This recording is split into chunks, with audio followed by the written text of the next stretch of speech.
کوشش T V کے تمام دیکھنے اور سننے والے ناظرین کو السلام علیکم۔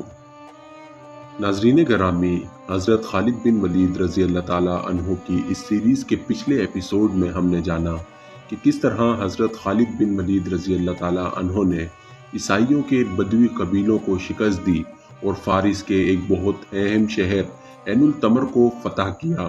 اگر آپ نے وہ ویڈیو نہیں دیکھی تو آپ ہمارے چینل پر جا کر اسے دیکھ سکتے ہیں۔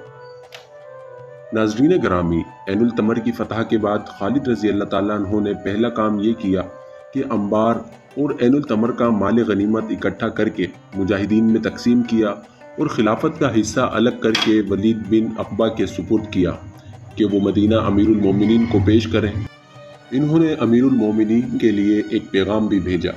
ولید بن عقبہ نے مدینہ پہنچ کر امیر المومنین ابو بکر رضی اللہ تعالیٰ عنہ کو انبار اور عین التمر کی لڑائی اور فتح کی تفصیل سنائی اور مال غنیمت پیش کیا۔ پھر حضرت خالد بن ولید رضی اللہ تعالیٰ عنہ کا پیغام دیا۔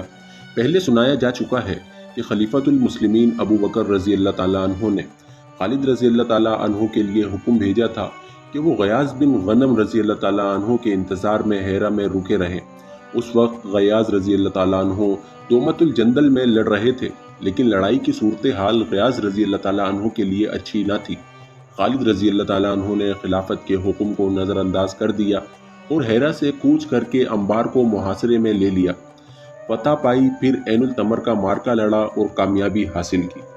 خالد رضی اللہ تعالیٰ عنہ نے اپنے پیغام میں کہا تھا کہ وہ ہیرا میں بیٹھے رہتے تو فارس والوں کو اپنی شکستوں سے سنبھلنے کا اور جوابی حملے کی تیاری کا موقع مل جاتا۔ خالد رضی اللہ تعالیٰ عنہ کی کوشش یہ تھی کہ دشمن کو کہیں بھی قدم جمانے کا اور جوابی وار کرنے کا وقت نہ مل سکے۔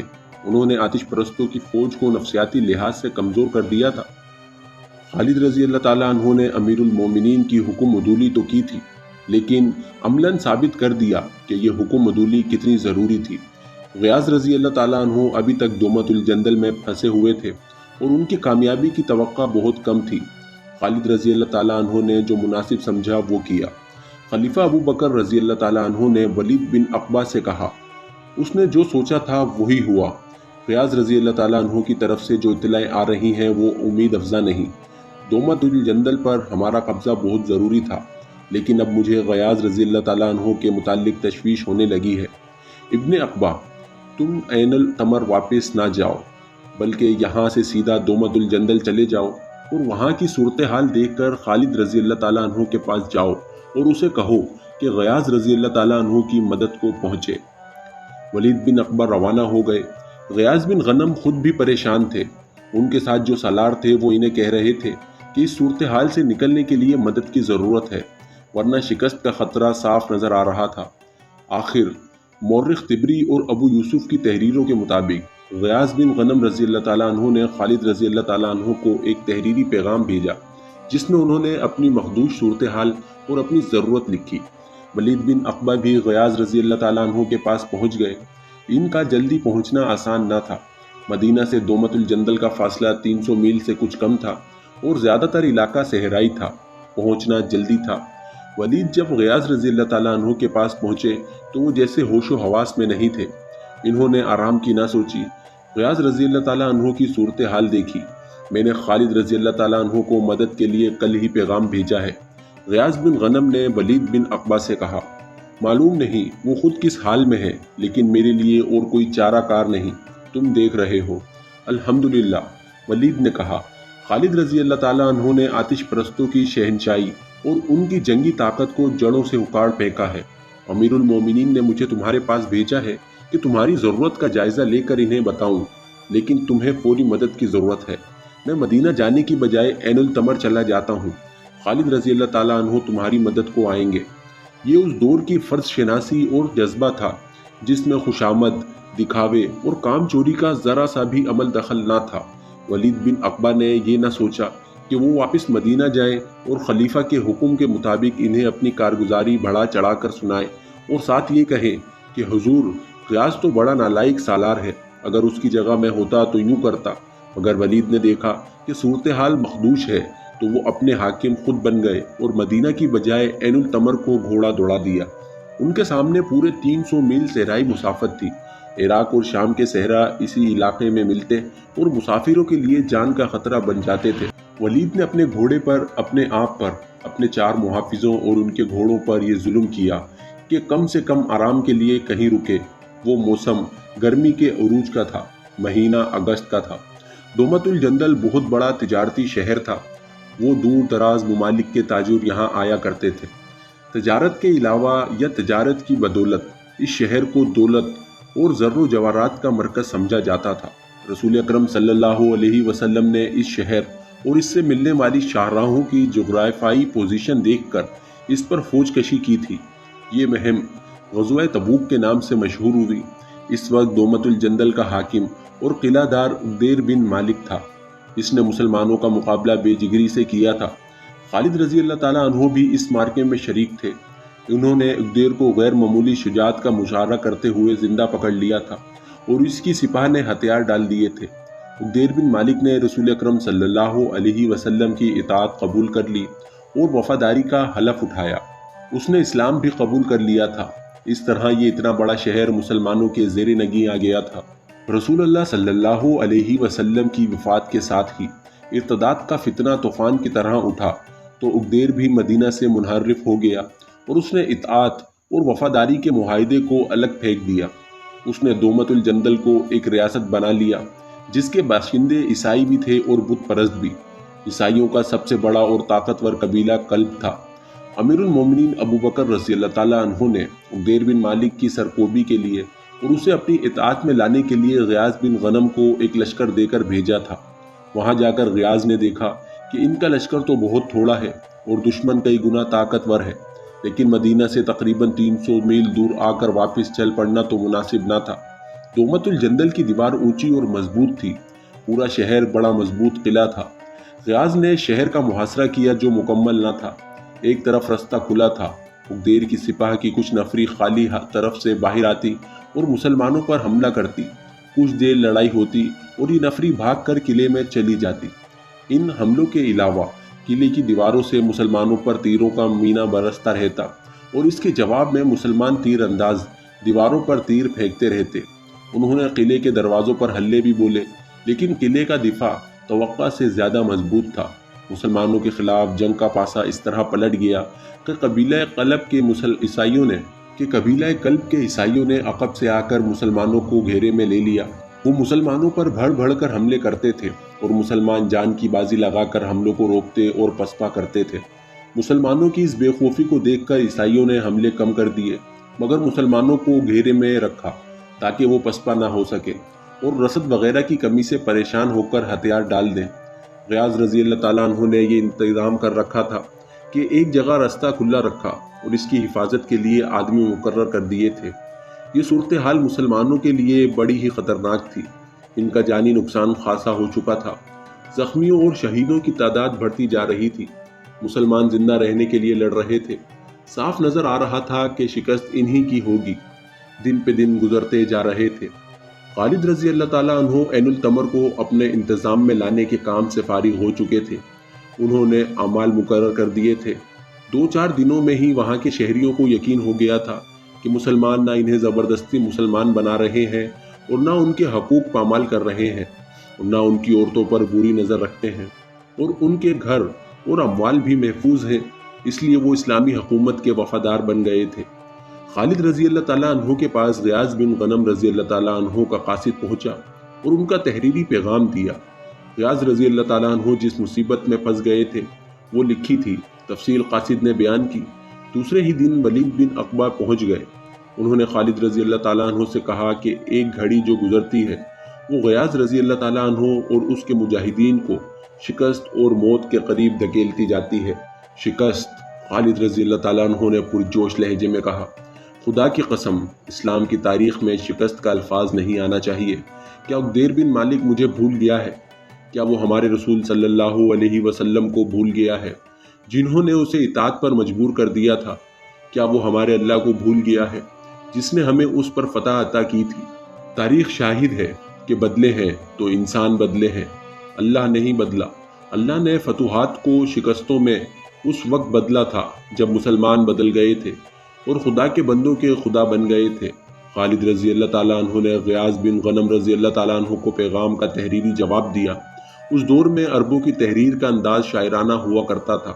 مورخوں نے لکھا ہے کہ خالد رضی اللہ تعالیٰ عنہ کا جواب منظوم انداز کا تھا۔ انہوں نے لکھا: منجنب خالد بن ولید رضی اللہ تعالیٰ عنہ بنام غیاث بن غنم رضی اللہ تعالیٰ عنہ، میں تیرے پاس بہت تیز پہنچ رہا ہوں۔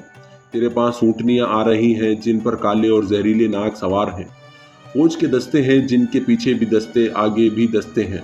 ذرا صبر کرو، گھوڑے ہوا کی رفتار سے آ رہے ہیں، ان پر تلواریں لہراتے شیر سوار ہیں، دستوں کے پیچھے دستے آ رہے ہیں۔ پیغام کا جواب قاصد کو دے کر خالد رضی اللہ تعالیٰ عنہ نے اسے کہا کہ وہ جتنی تیزی سے آیا تھا اس سے زیادہ تیز دومت الجندل پہنچے اور غیاث رضی اللہ تعالیٰ عنہ کو تسلی دے۔ اس کے ساتھ ہی انہوں نے اپنے ایک نائب سالار کو بلایا۔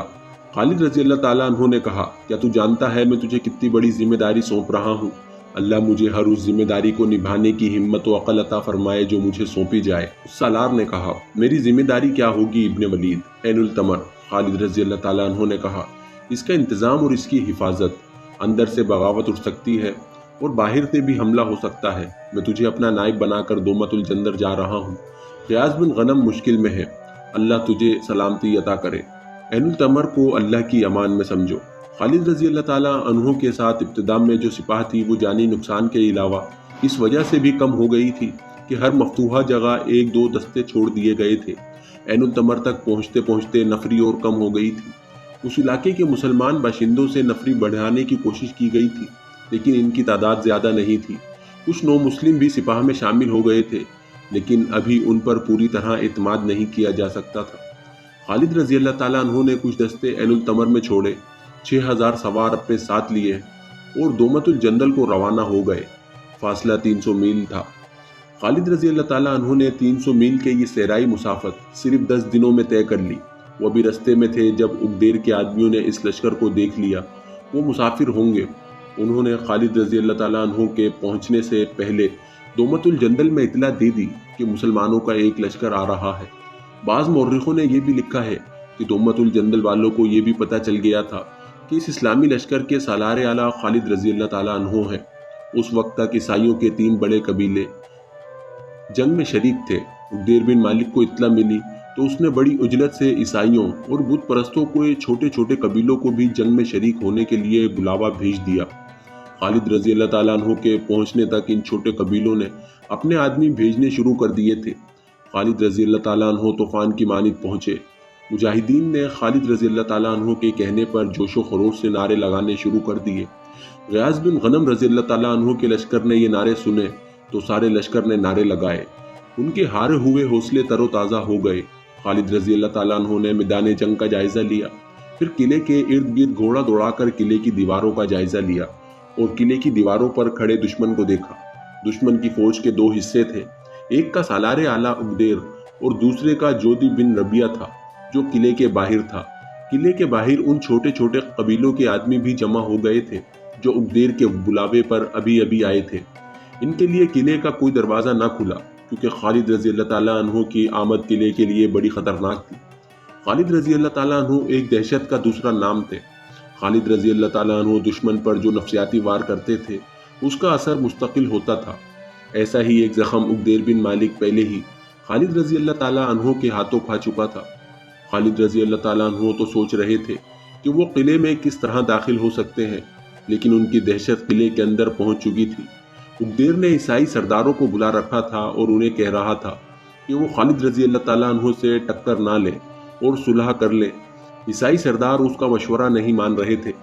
میرے دوستو، تقریباً تمام مورخوں نے اس کے یہ الفاظ لکھے ہیں: خالد رضی اللہ تعالیٰ عنہ سے جتنا میں واقف ہوں اتنا تم نہیں ہو۔ میں نہیں بتا سکتا اس میں کیسی طاقت ہے۔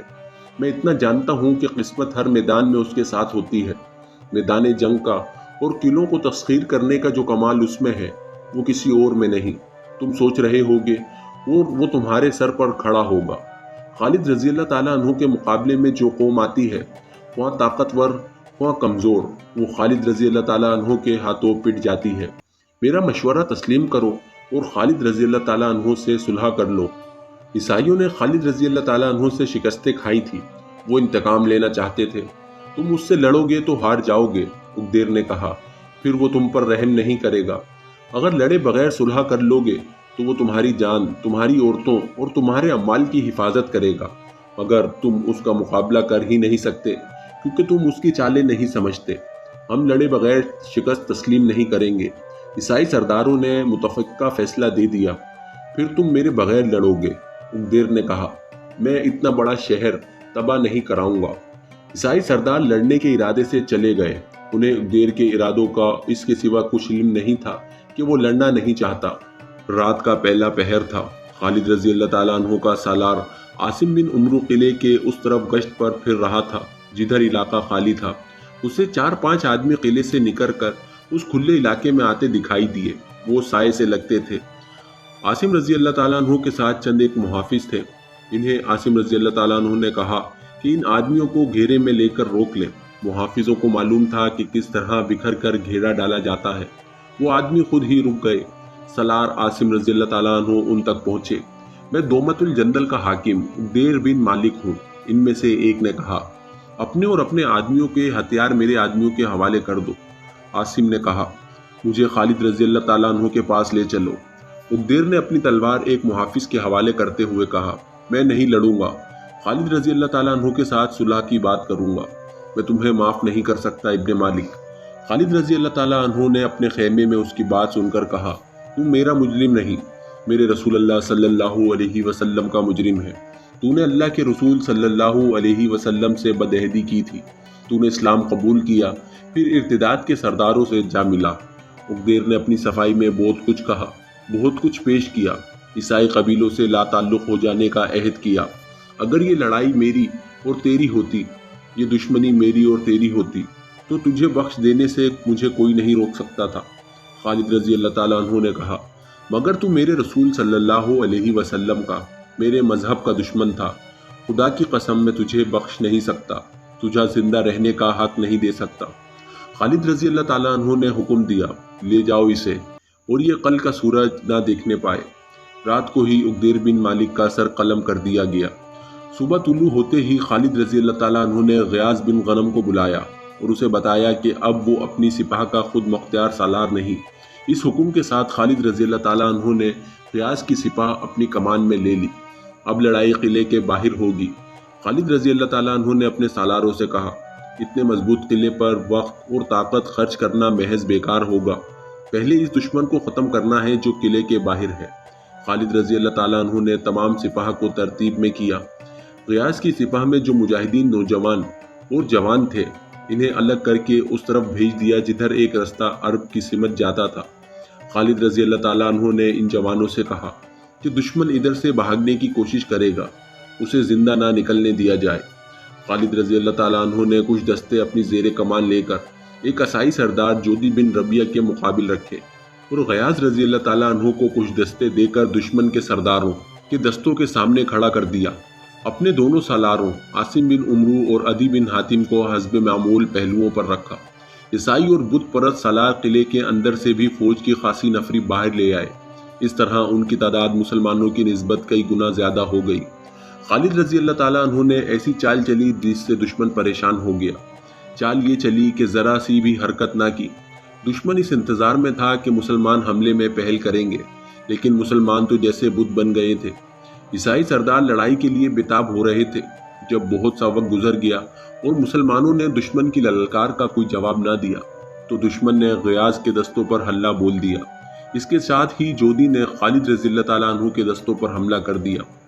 خالد رضی اللہ تعالیٰ عنہ نے اپنے سالاروں کو جو ہدایت دے رکھی تھی، ان کے مطابق مجاہدین کے دستوں میں دشمن کو اپنی طرف آتا دیکھ کر بھی کوئی حرکت نہ ہوئی۔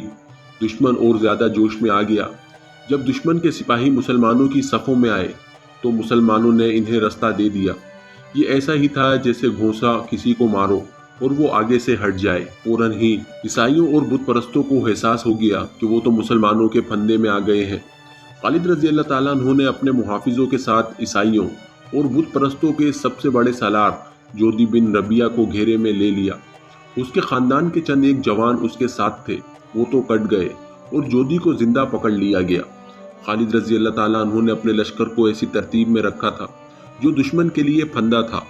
دشمن کے سپاہی جدھر کو بھاگتے تھے ادھر مسلمانوں کی تلواریں اور برچیاں ان کا راستہ روکتی تھی۔ آخر وہ قلعے کی طرف بھاگے، مگر دروازہ بند تھا۔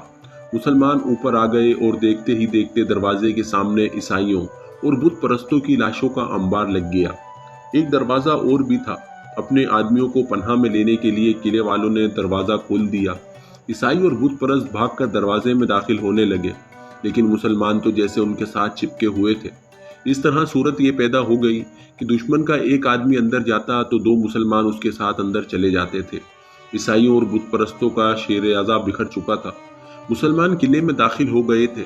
اب جو کچھ ہو رہا تھا وہ لڑائی نہیں تھی، وہ عیسائیوں اور بت پرستوں کا قتل عام تھا۔ خالد رضی اللہ تعالیٰ عنہ چاہتے تھے کہ یہ قتل عام کا یہ سلسلہ جاری رہے۔ یہ اگست کے آخری دن تھے۔ خالد رضی اللہ تعالیٰ عنہ نے جودی بن ربیعہ اور اس کے تمام ساتھی سالاروں اور سرداروں کو سزائے موت دے دی۔